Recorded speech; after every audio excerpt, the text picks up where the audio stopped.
Dueling interviews the last 2 days between the U.S. president and the Israeli prime minister, not helpful for U.S.-Israel ties. And on the one hand, Netanyahu is correct. When there's more daylight between Israel and the U.S., it might galvanize Hamas to think, in its own mind, that it only has to wait out U.S. patience until the U.S. brings the hammer down and forces Israel to stop the war. In other words, it could egg Hamas on to not accept a temporary halt to the fighting, a ceasefire, release of hostages, and maybe wait a few more weeks to see how things play out on the U.S.-Israel front. On the other hand, the U.S. president is very correct when he criticizes Netanyahu and the Israeli government in saying that not enough has been done and more needs to be done with regard to alleviating the real humanitarian crisis inside the Gaza Strip. Because for Biden, there's a feedback loop for what happens in the Gaza war, obviously, to his own domestic politics.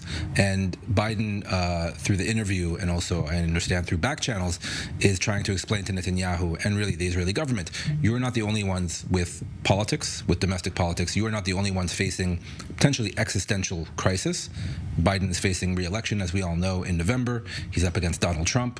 Biden and many people in America view it as an existential moment for American democracy, amongst other reasons. And so this is Biden trying to relay that message very strongly, very directly, but also we should keep in mind, he's not criticizing the entire war effort. He's not even criticizing the war aims as set out by the Israeli government. He's just demanding and requesting Israel do more to alleviate the situation. And his rhetoric and the Biden administration rhetoric does seem to be getting stronger as the war continues. Right, because they're losing patience, because a lot of the things that they've asked the Israeli government to do, again, not to stop the war or perhaps, change wholesale the war aims, but to do things, again, like I said, on the humanitarian front, better planning for the day after Hamas, future post-war planning, not done.